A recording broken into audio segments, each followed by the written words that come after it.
In this lesson, we're going to look at some of the things that people commonly do wrong. Might be a little bit over-exaggerated, but try and pick out as many points as you can.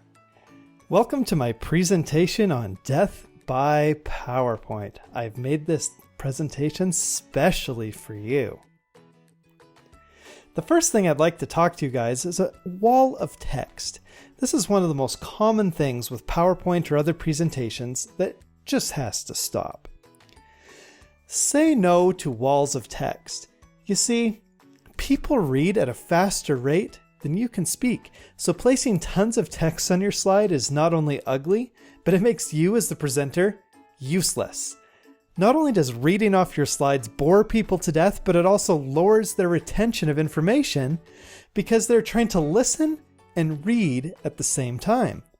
Slides are meant to be visual, and walls of text just aren't pleasing to the eye. Please never make a slide like this one ever again. Instead of creating a wall of text, just use a few words on a page. This will mean that you will have to practice a little bit more, but you will reduce deaths caused by your lame and boring presentations. Oh yeah, and if your text is this small, or heaven forbid even smaller, people at the back of the room just aren't going to be able to read it. So not only will you kill them with boredom, but you will make them go blind. How do you like this chart? A lot of times when people make presentations, they feel like they need to put so much information onto every slide. How much do slides cost? Nothing.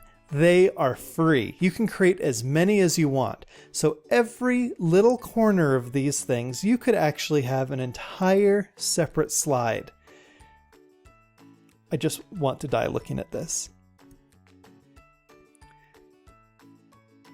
If there's anything worse than a wall of text and somebody reading directly off of it, is a page with data overload. Take a look at this. Can you even make sense of anything?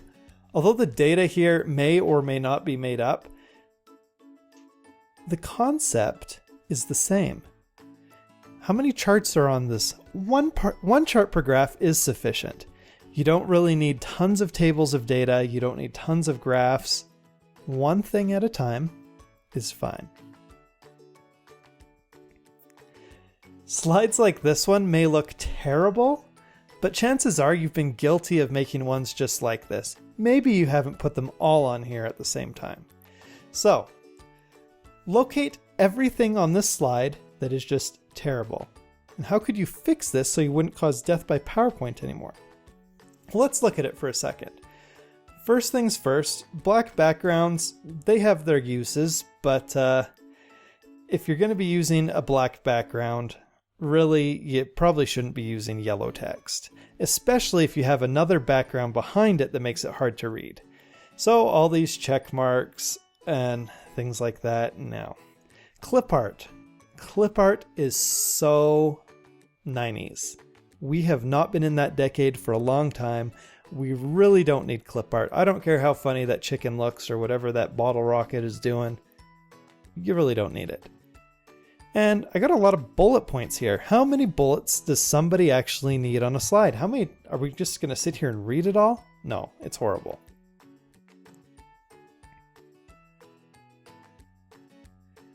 All right, the next thing I'd like to talk to you about is poor contrast.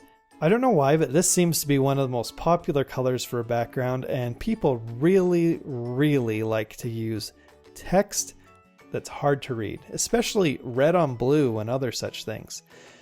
Often the best background you can choose is a plain white or a solid light color. People aren't going to be impressed with your backgrounds. The only person that cares about your background is you, until they can't see what's going on. So choose colors and font styles that are really easy to see. Avoid placing lines of text so close together, and avoid having too many bullet points on a page. If you don't, you'll end up with things like this. I mean, you've probably seen what I just did. I read off my slides. This is practically a wall of text, except it's a wall of text of bullet points. Not only that, but you have a hard time reading it. And if this were actually on a projector instead of on a computer screen, good luck to anybody reading this. And that yellow text at the bottom, oh my.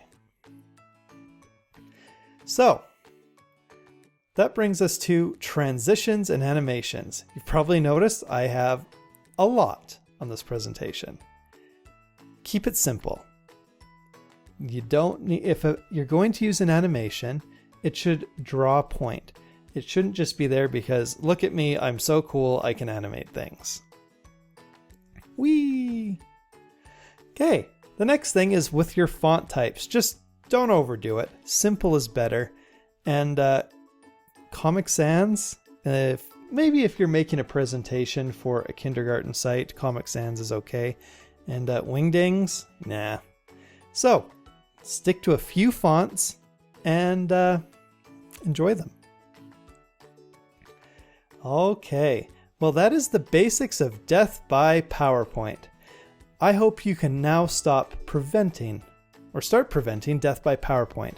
We're going to learn a lot through this class and throughout the other presentation slides, so if you have any other suggestions, feel free to leave them in the comments below. You can also like, subscribe, leave a comment. More than anything, I'd love you to practice and tell your friends to provide awareness to end death by PowerPoint. Thank you.